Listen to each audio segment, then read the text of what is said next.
Dear beautiful Savior family, if you missed this last week, we wanted to make sure to get you this opportunity that you didn't miss it. This last weekend, in all three of our services, we had Team World Vision come in and talk about an exciting opportunity for us to join together and bring clean water to kids. And so we just wanted to make sure that we got the information in case you missed this weekend, that you got the information and the invitation to be a part of something special, to join our team to bring clean water to kids. And so in this announcement, you see a couple things. You'll see the invitation from Jill, who from World Vision came and presented to us. You will see a connection to a team sign up if you're willing to do that. And there's a way to sign up whether you want to run or whether you want to be a part of donating and supporting those who do run. There's lots of opportunities to be a part of that. Originally, we had about 40 people that signed up and wanted to be a part of this in some way. And it was such a great weekend launch. And so we just wanted to make sure that you were aware of it. And we have a couple links that you can go and get more information about, and just wanted to give you the opportunity. So hope you have a great week and see you next weekend. Well, thank you for having me today. My name is Jill Fox, and I work for World Vision, which is a Christian global nonprofit.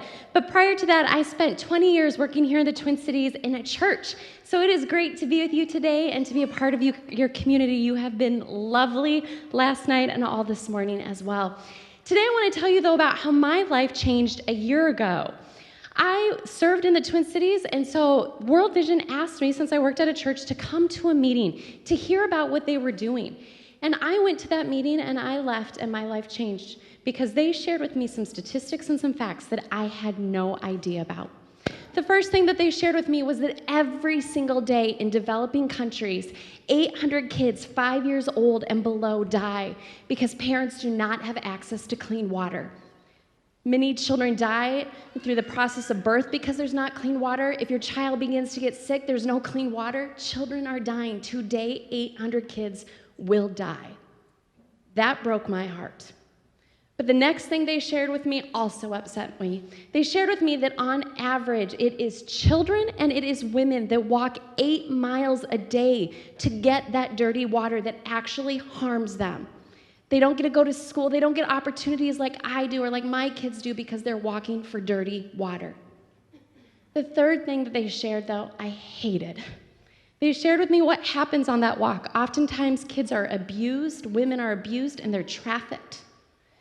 A few months ago, I was sitting in a meeting, and up on the screen popped this beautiful little girl with big brown eyes. And she had this odd thing on her back, and I couldn't quite figure it out, and she had a switch in her hand. You see, this little girl needs to have something where she can drop her jerry can quickly when she is on her way to get that dirty water, because each day she's chased by hyenas. And she has to fight them off and climb up trees. These are injustices, and they are not okay. But as I sat in that room that day, I realized there were people that were on a mission to see a change to this. Today, I'm one of those people, and today I'm going to invite you to be one of those individuals as well. Let's check out this video. I always thought running was dumb. So I never wanted to run, hated running. I am not an athlete. I'm not a runner. I never thought I would run a marathon. Why are we doing this? This is hard. It's because we're saving lives.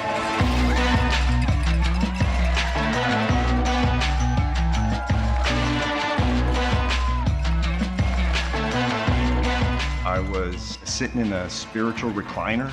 You know, the lever on the side of that recliner, God just pulled it and ejected me out and said, hey, get to work. I need to move.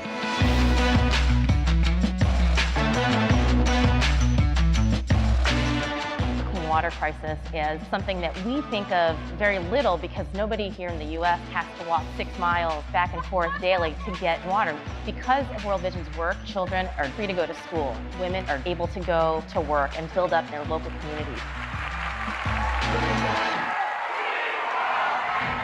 You know, I mean, I wouldn't describe myself as a super athlete. Can I go run 26 miles? I couldn't when training started, but today I can. I've had 5 knee surgeries. This is a total gift that God's given back to me. I need to do something with it. There are people who tell me all the time now that they are grateful that they can donate because they feel like they're running along with me.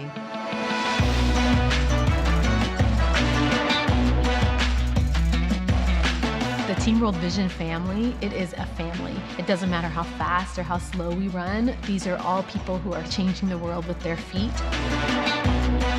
I'm not running for myself. I'm running for someone else's finish line.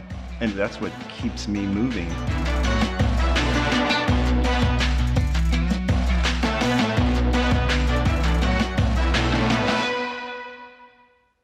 Today, I am here to invite you to move with us. You can walk, you can run, you can dance.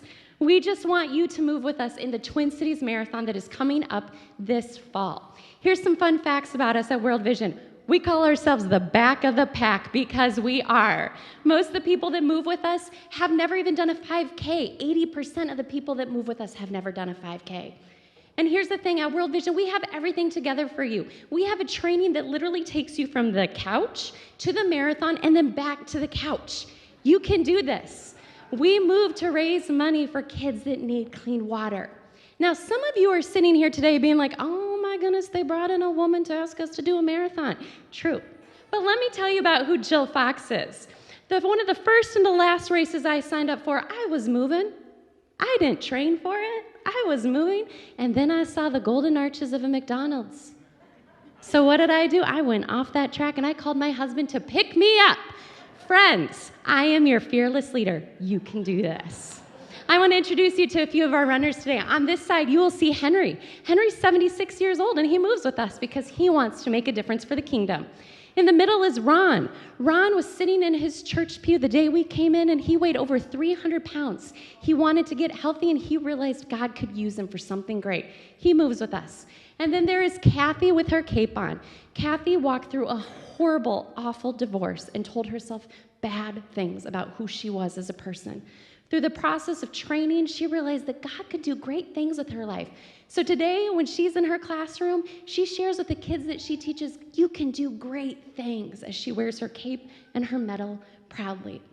You see, we move, and we don't care about the pace or how quick it is. We do it for kids like Grace. This is Grace on the screen. She lives in Uganda. We recently got clean water into her village. She was sitting with my coworker, Josh, right there. Josh sponsors her as a kid as well. And he looked at Grace and said, Grace, how has your life changed since we got clean water into your community? She flew up off of her chair and she yelled, I'm gonna be a lawyer. And he was like, what? Her mom sitting there said, Josh, Grace didn't get to complete a full day of school ever because every day she'd have to walk for dirty water. Now she gets to go to school. And she wants to make a difference in her community. This is why we do it. This is why we move.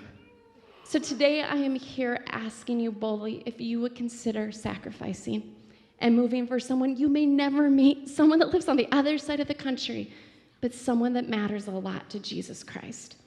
And therefore they should matter a lot to us.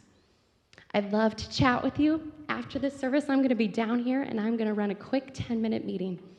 You can come. I won't force you to do a marathon, but I'll tell you a little bit more about it. I'd love to have you. We encourage Jill and the work that she is doing.